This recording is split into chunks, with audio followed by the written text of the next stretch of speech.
শান্তি 31/7/2025 মুরলি।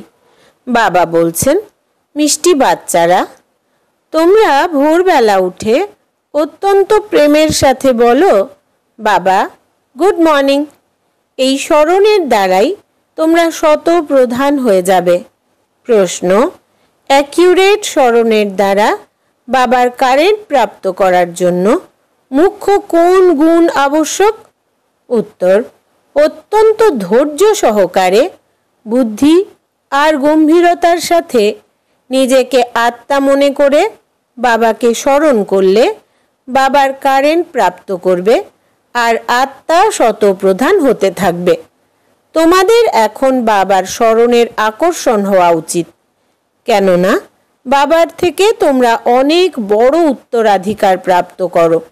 তোমরা কাঁটা থেকে ফুলে পরিণত হও।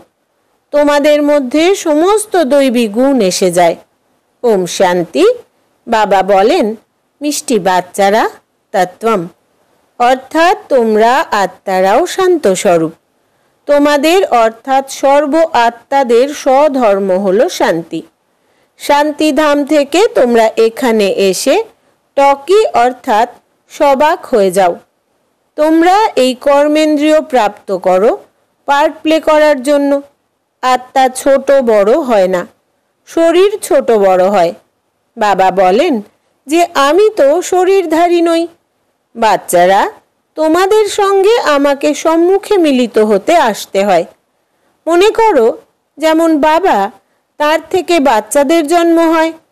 সেই বাচ্চা তো এমন বলবে না যে আমি পরমধাম থেকে এসে জন্মগ্রহণ করে মাতা পিতার সাথে মিলিত হতে এসেছি।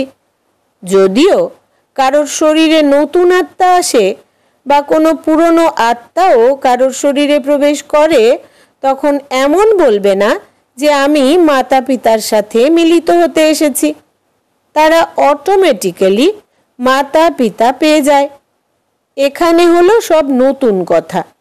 বাবা বলেন, আমি পরমধাম থেকে এসে তোমাদের মতো বাচ্চাদের সম্মুখে বসেছি।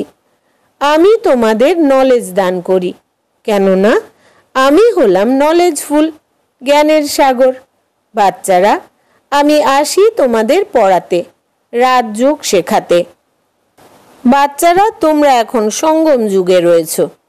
এরপর নিজের ঘরে যেতে হবে, তাই পবিত্র তো অবশ্যই হতে হবে। তোমাদের অন্তরে খুবই খুশি থাকা উচিত।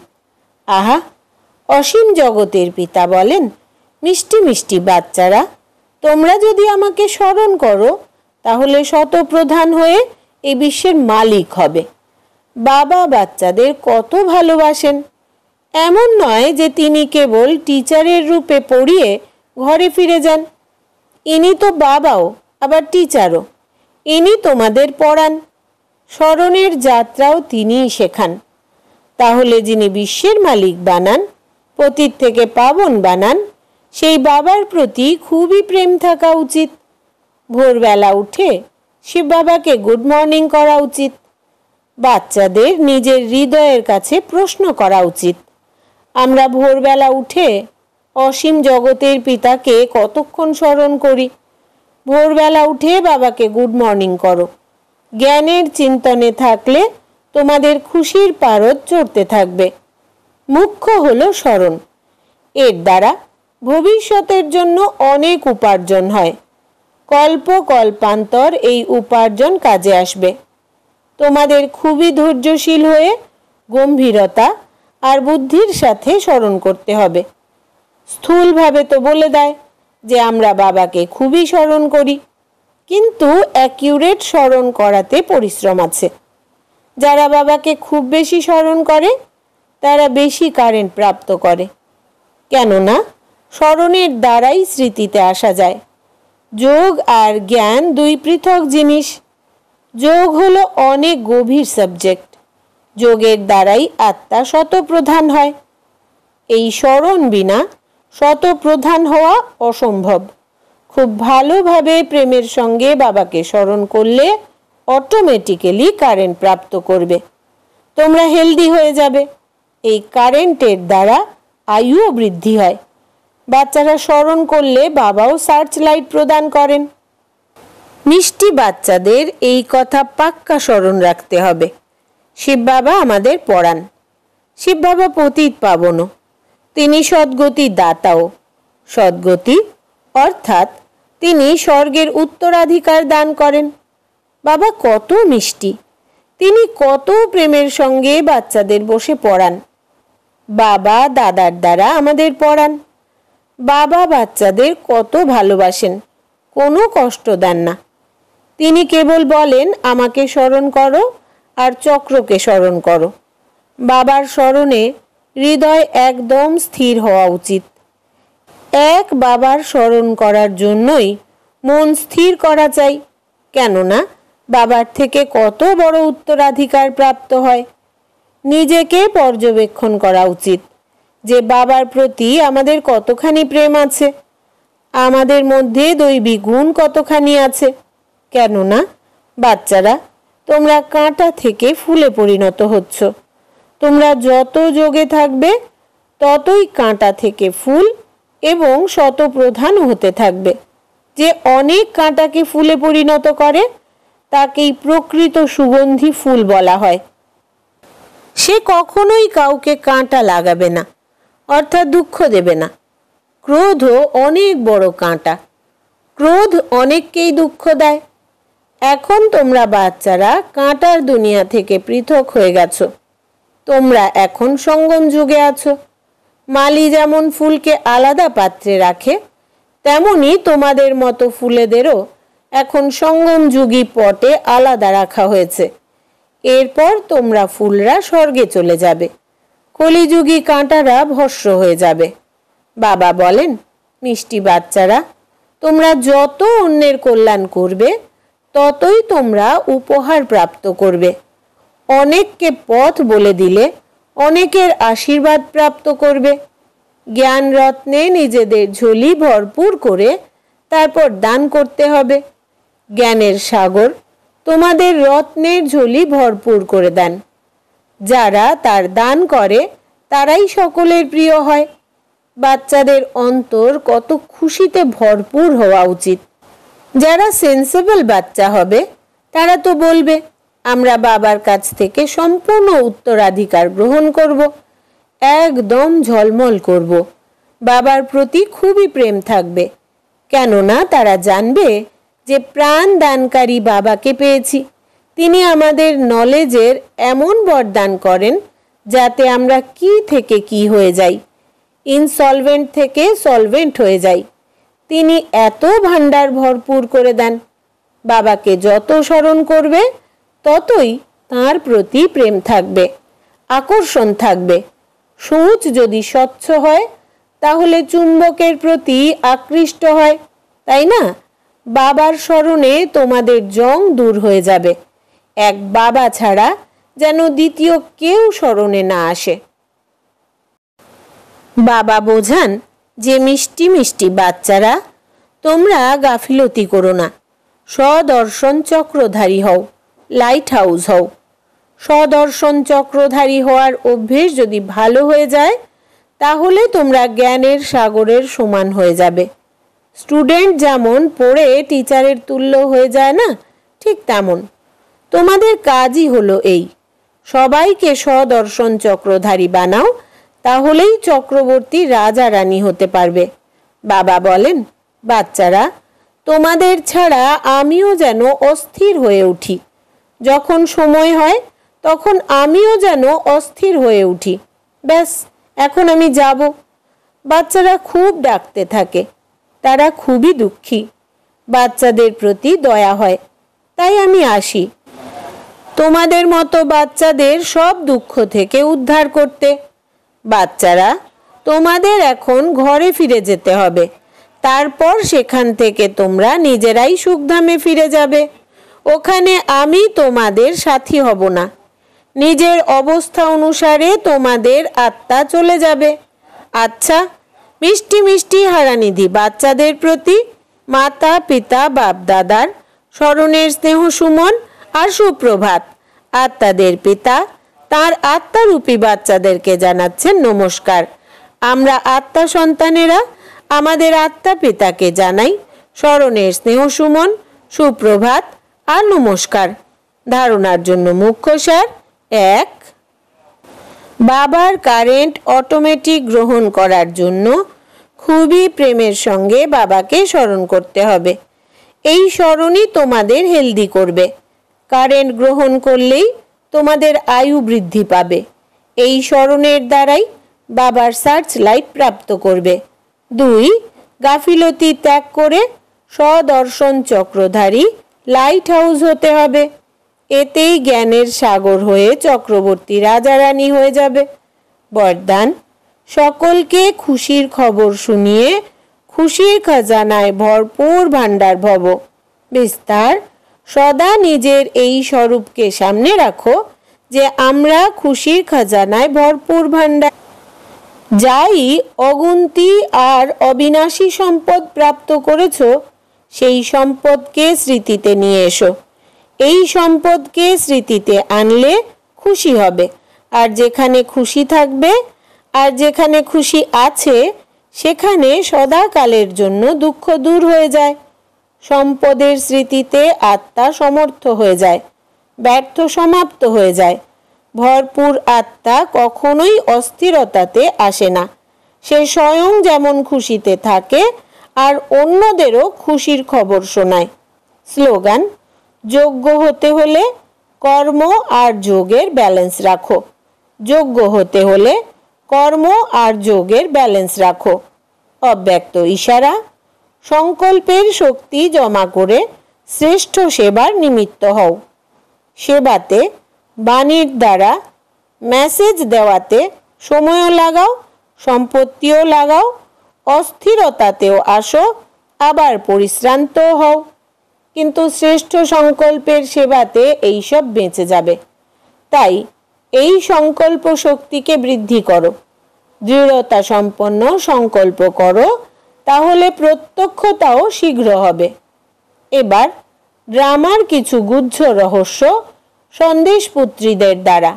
1. এই বিরাট ফিল্মে অর্থাৎ ড্রামাতে প্রতিটি মনুষ্য আত্মার মধ্যে নিজের নিজের পজিশন অনুসারে সম্পূর্ণ জীবনের জ্ঞান অথবা অ্যাক্ট আগে থেকেই মার্জ থাকে। জীব আত্মার মধ্যে সম্পূর্ণ জীবনের পরিচিতি মার্জ থাকার কারণে সময় অনুসারে এমার্জ হয়। প্রত্যেকের মধ্যেই নিজের নিজের সম্পূর্ণতার অবস্থার অনুসারে অ্যাক্ট যা মার্জ আছে তার সময় মতো ইমার্জ হয়, যাতে তোমরা প্রত্যেকেই জানানহার হয়ে যাও। 2. এই বিরাট ফিল্মের প্রতি সেকেন্ডের অ্যাক্ট নতুন হওয়ার কারণে তোমাদের এই কথা মনে হবে যেন এখনই এখানে এসেছি। প্রতি সেকেন্ডের অ্যাক্ট পৃথক হয়ে থাকে। পূর্বকল্পের মুহূর্ত রিপিট হয়, কিন্তু যেই সময় প্র্যাকটিক্যাল লাইফে চলো সেই সময় নতুন অনুভব হয়। এই কথা বোঝার মাধ্যমে এগিয়ে চলো। এমন কেউ বলতে পারবে না যে আমি তো জ্ঞান প্রাপ্ত করে ফেলেছি, এখন আমি চলে যাব। এমন নয়। যতক্ষণ না বিনাশ হচ্ছে ততক্ষণ সমস্ত অ্যাক্ট এবং সমস্ত জ্ঞান নতুন। 3. এই বিরাট ড্রামার যা ভবিতব্য তা নিশ্চিতই তৈরি আছে। এই ভবিতব্যকে কেউ বদলে দেবে বা অন্য কিছু তৈরি করবে তার সবই নিজের ওপর। নিজের শত্রু আর নিজের মিত্র আমি। তোমাদের এখন খুবই রমণীয় অর্থাৎ সুইট হতে হবে, আর অন্যদেরও তেমনই করতে হবে। 4. এই বিরাট ফিল্মে এই সহন করাও তোমাদের জন্য পূর্বকল্পের এক মিষ্টি স্বপ্ন। কেননা তোমাদের তবুও কিছু হয় না। তোমাদের যারা বিরক্ত বা অশান্ত করে তারাও বলবে যে একে এত বিরক্ত করেছি, দুঃখী করেছি, কিন্তু এ তো তবুও ডিভাইন ইউনিটি, সুপ্রিম ইউনিটি, বিজয়ী পাণ্ডব হয়ে থাকে। এই তৈরি ভবিতব্যকে কেউই নষ্ট করতে পারে না। 5. এই বিরাট ফিল্মে দেখো কেমন ওয়ান্ডার যে তোমরা প্রত্যক্ষ পাণ্ডবরা এখানে এসেছো, আর তোমাদের পুরনো চিত্র আর নিদর্শনও এখনো পর্যন্ত এখানে আছে। যেমন পুরনো কাগজ, পুরনো শাস্ত্র, গীতা পুস্তক ইত্যাদি যত্ন করে রাখে, তাদের অনেক মানও হয়। তেমনি পুরানো জিনিস থাকা সত্ত্বেও এখন নতুন জিনিস আবিষ্কার হচ্ছে। পুরনো গীতা প্র্যাকটিক্যালে থাকা সত্ত্বেও এখন নতুন গীতা ইনভেন্ট হয়েছে।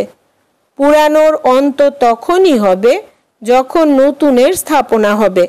এখন তোমরা প্রত্যক্ষভাবে জ্ঞানকে জীবনে ধারণ করাতে দুর্গা, কালী ইত্যাদি হয়েছ। এরপর পুরানো স্থূল জড়চিত্রের বিনাশ হয় আর নতুন চৈতন্য স্বরূপের স্থাপনা হয়। 6. এই বিরাট প্ল্যান অনুসারে সঙ্গমের এই সুইট সময়ে তোমাদের মতো অনন্য দৈবী বাচ্চারাই বিকারকে জয় করে বৈকুণ্ঠের সুইট লটারি প্রাপ্ত করো। তোমাদের ললাট কত লাকি! এই সময় তোমরা নর আর নারীরা অবিনাশী জ্ঞানের দ্বারা পূজ্য যোগ্য দেবতা পদ প্রাপ্ত করো। এই হলো সঙ্গমের সুন্দর ওয়ান্ডারফুল সময়ের ওয়ান্ডারফুল রীতি। 7. ঈশ্বর সাক্ষী হয়ে দেখছেন যে আমি যেই অ্যাক্টরদের অনেক গয়না ভূষণের দ্বারা শৃঙ্গার করে এই সৃষ্টিরূপী স্টেজে ডান্স করার জন্য পাঠিয়েছিলাম, তারা কিভাবে অভিনয় করছে। আমি আমার দৈবী বাচ্চাদের গোল্ডেন মণি, সিলভার মণি দিয়ে বলেছিলাম যে এই ভূষণ, এই গয়না পরে খুশির সঙ্গে সাক্ষী হয়ে অ্যাক্ট করো আর সাক্ষী হয়ে এই খেলাকেও দেখো, এতে আটকে যেও না। কিন্তু তারা অর্ধেক কল্প রাজ্যভাগ্য ভোগ করে তারপর অর্ধেক কল্প নিজের রচিত মায়াতেই আটকে গেছে। এখন আমি আবার তোমাদের বলছি, এই মায়াকে ত্যাগ করো। এই জ্ঞান মার্গে বিকারী কার্য থেকে পরিবর্তিত হয়ে নির্বিকারী হলে আদি, মধ্য এবং অন্ত দুঃখ থেকে মুক্ত হয়ে জন্ম জন্মান্তরের জন্য সুখ প্রাপ্ত করবে। আর নিজের থেকে কোনো উচ্চ অবস্থা সম্পন্ন দ্বারা যদি কোনো সাবধানতা প্রাপ্ত করো, তাহলে সেই সাবধানতার রহস্য স্বীকার করে নেওয়াতেই কল্যাণ। এর ভেতরের রহস্যকে বুঝে জানা উচিত যে এর মধ্যে অবশ্যই কোনো কল্যাণ লুকোনো আছে। এই যে পয়েন্ট আমি তার কাছ থেকে পেয়েছি তা সম্পূর্ণ যথার্থ, তা খুবই খুশির সঙ্গে স্বীকার করা উচিত। কেননা যদি আমার দ্বারা কোনো ভুলও হয়ে যায়, তাহলে সেই পয়েন্ট স্মরণে আসলে নিজেকে কারেক্ট করে নেব। তাই কোনো সাবধানী থাকলে, খুবই বিশাল বুদ্ধির দ্বারা ধারণ করলে তোমরা উন্নতি প্রাপ্ত করবে। 9. তোমাদের এখন নিত্য অন্তর্মুখী হয়ে যোগে থাকতে হবে। কেননা অন্তর্মুখী হলে নিজেকে দেখতে পারবে, কেবল দেখবেই না, পরিবর্তনও করতে পারবে। এই হলো সর্বোত্তম অবস্থা। যখন জানো যে প্রত্যেকেই নিজের স্টেজ অনুযায়ী পুরুষার্থী, তাই কোনো পুরুষার্থীর জন্যই তর্ক করা যাবে না, কেননা সে তার নিজের স্টেজ অনুযায়ী পুরুষার্থী। তার স্টেজ থেকে, তার থেকে গুণ ধারণ করো। যদি গুণ ধারণ করতে না পারো, তাহলে তাকে ছেড়ে দাও। 10. তোমরা সদা নিজের সর্বোত্তম লক্ষ্যকে সামনে রেখে নিজেকেই দেখো। তোমরা প্রত্যেকেই ব্যক্তিগত পুরুষার্থী। তোমরা নিজের প্রতি নজর রেখে আগে দৌড়তে থাকো। যে যাই করুক না কেন, কিন্তু আমি আমার নিজের স্বরূপে স্থিত আছি, অন্য কাউকে দেখব না। আমার যোগ বলের বুদ্ধির দ্বারা আমি তার অবস্থাকে জানব। অন্তর্মুখতার অবস্থা থেকেই তোমরা অনেক পরীক্ষাতে পাশ করতে পারো। আচ্ছা, আজকের সমান হচ্ছে আমি সদা খুশির খজানায় ভরপুর, সম্পূর্ণ আর সম্পন্ন আত্মা। ওম শান্তি।